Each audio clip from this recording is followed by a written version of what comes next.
नमस्कार बच्चों, आपका बहुत बहुत स्वागत। मैं नीरज शर्मा राजकीय प्राथमिक विद्यालय क्रमांक 16 से आपके समक्ष उपस्थित हूँ। कक्षा 4 की संस्कृत की पुस्तक बाल संस्कृतम से पंचम अध्याय लेकर। इस पाठ का नाम है छम छम छम।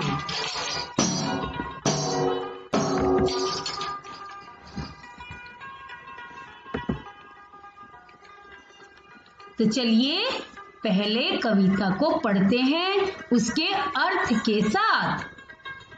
दंडम नीत्वा यातः ऋक्षः, अर्थात दंडम यानी लाठी, नीत्वा यातः नीत्वा लेकर, यातः आता हुआ। रिक्शा का अर्थ है बच्चों भालू, भल्लू कह भी इसको कहते हैं संस्कृत में। तो भालू छम छम छम करते हुए लाठी लेकर आ रहा है।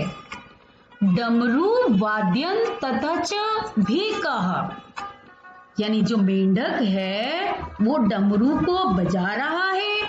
डमरू की आवाज कैसी है? डम डम डम।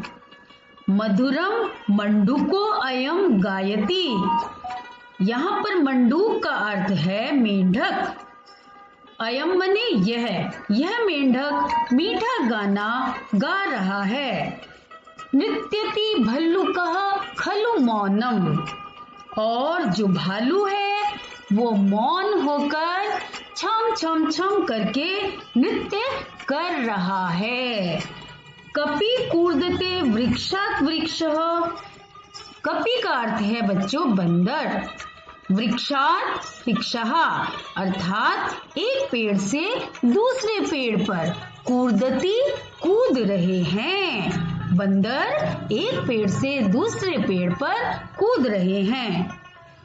गजः पाययति मधुरम नीरम, और जो हाथी है, गजः मने हाथी, पाययति पिला रहा है, मधुरम मीठा, नीरम जल, हाथी मीठा जल पिला रहा है। गर्दभ संघः पचति भोजनम, बच्चों गर्दभ मने गधा यानी, और संघ मने समूह, गधों का समूह पचती पका रहा है, भोजनम भोजन, गधों का समूह भोजन पका रहा है। दर्शक वर्गो विहसति नृत्यति, और जो दर्शक वर्ग है, दर्शकों का जो समूह है, विहसति हंसता है, नृत्यति नाचता है। छम छम छम डम डम डम, छम छम छम डम डम डम। तो चलो बच्चों कविता का पाठ करते हैं। दंडम नीत्वा यातः ऋक्षा, छम छम छम छम छम छम। डमरू वादयन् तथा च भेका, डम डम डम डम डम डम।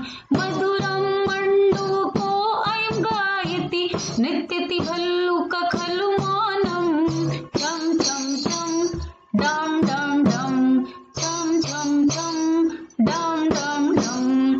कपिः कूर्दते वृक्षात् वृक्षं, गजपायति मधुरं नीरं। छम छम छम डम डम डम, छम छम छम डम डम डम। गर्दभ संगा पचति भोजनम, गर्दभ संगा पचति भोजनम। दर्शक वर्गो विहसति नृत्यति, छम छम छम डम डम डम, छम छम छम डम डम डम। तो बच्चों कैसा लगा आपको कविता का पाठ? अब आप भी इस कविता को गाने का अभ्यास करेंगे। तो बच्चों अब हम इस पाठ के कठिन शब्दों को एक बार बोलते हैं और उनका अर्थ भी समझते हैं। तो सबसे पहला शब्द है हमारा नीत्वा यातः। नीत्वा आयातः, ये दो शब्दों से मिलकर बना है। ये दो शब्दों से मिलकर बना है। नीत्वा आयतः, नीत्वा लेकर, आयतः आता है। रिक्षः मतलब भालू। वादयन, अभी आपने सुना मैं डफली बजा रही थी, बजाते हुए। भेकः, भेकः मतलब मेंढक। मंडूको अयम, यह मेंढक। और बच्चों अब हम चलते हैं रिक्त स्थानों की ओर। रिक्त स्थानानि पूरयत, आपने अभी कविता सुनी। इस कविता को आपने पढ़ा भी, गाया भी, सुना भी, निश्चित ही आपको ये याद हो गई है। तो अपनी स्मृति के आधार पर आप इन रिक्त स्थानों को पूरा करेंगे। सर्वप्रथम पहला जो वाक्य है वो है दंडम नीत्वा, अर्थात दंडम कौन लाठी लेकर आया? भालू लाठी लेकर आया था। तो दंडम नीत्वा यातः रिक्षः। अब ख नंबर पर आप लिखेंगे मधुरम, मधुरम के बाद क्या है? मंडूको अयम, मधुरम के बाद आपको लिखना है मंडूको अयम। मधुरम मंडूको अयम गायति। तीसरे वाक्य में है कपिः कूर्दते, बंदर कहां पर कूद रहे थे? कपिः कूर्दते वृक्षात वृक्षम। तो कूर्दते के बाद आपको वृक्षात वृक्षम इन दो शब्दों को लिखना है, तभी आपका वाक्य पूरा होगा। अब शुरू में वाक्य में खाली स्थान है और बाद में लिखा हुआ है मधुरम नीरम। तो मधुर जल कौन पिला रहा था? गजः पाययति, यानी आपको प्रारंभ में दो शब्द लिखने हैं, गजः पाययति, मधुरम नीरम। और अब अंतिम वाक्य में प्रथम स्थान भी खाली है और अंतिम स्थान भी। यहां पर आपको क्या लिखना है? यहां पर आपको लिखना है गर्दभ संघः, फिर पचती तो लिखा हुआ है, इसके बाद आपको लिखना है भोजनम, तब ये वाक्य पूरा होगा। अगला आपका जो अभ्यास है वो है एक पदेन उत्तरत, यानी एक पद में, एक शब्द में आपको उत्तर देना है। प्रथम प्रश्न है दंडम नीत्वा क आयातः, कौन लाठी लेकर आया है? उत्तर लिखेंगे रिक्षः। वृक्षात डमरू कह वाद्यति, डमरू कौन बजाता है? डमरू कौन बजा रहा था? भेकः, इसका उत्तर होगा भेकः। वृक्षात कह कूर्दते, वृक्षों पर कौन कूद रहे थे? इसका उत्तर होगा कपिः। और मधुरम नीरम कह पायति, मीठा जल कौन पिला रहा था? गजः। अंतिम प्रश्न है भोजनम कह पचति, भोजन कौन पका रहा था? गर्दभ संघः, गधों का समूह, तो इसका उत्तर होगा गर्दभ संघः। उदाहरणानुसार मेलनम कुरुत, आपको उदाहरण देकर इन शब्दों को मिलाना है।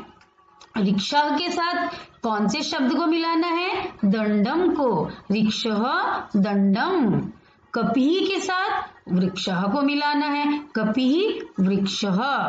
भेकः के साथ आप मिलाएंगे डमरू और गजः के साथ नीरम को मिलाना है। गर्दभ संघः के सामने आपको भोजनम लिखना है।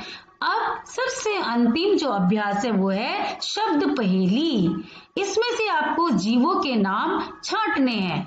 एक उदाहरण आपको करके दिखाया गया है, जैसे मंडूकः, और कौन कौन से इसमें शब्द हैं, जीव कौन कौन से जानवर के नाम छिपे हैं शब्द पहेली में?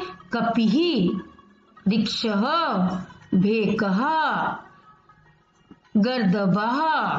तो बच्चों ये जीवों के नाम छांटकर आप इनके सामने लिखे हुए संख्या के सामने लिखेंगे और मुझे आप दिखाएंगे, मुझे इसको भेजेंगे अपनी उत्तर पुस्तिका में लिखकर। इसके साथ ही बच्चों आपको ये पाठ अच्छे से समझ में आ गया होगा। अगले अध्याय में हम पुनः मिलेंगे। तब तक के लिए मैं आपसे विदा लेती हूँ। अगले अध्याय में पुनः नई जानकारी और नए अध्याय के साथ हम लोग मिलेंगे। तब तक आप घर में रहिए, स्वस्थ रहिए, सुरक्षित रहिए।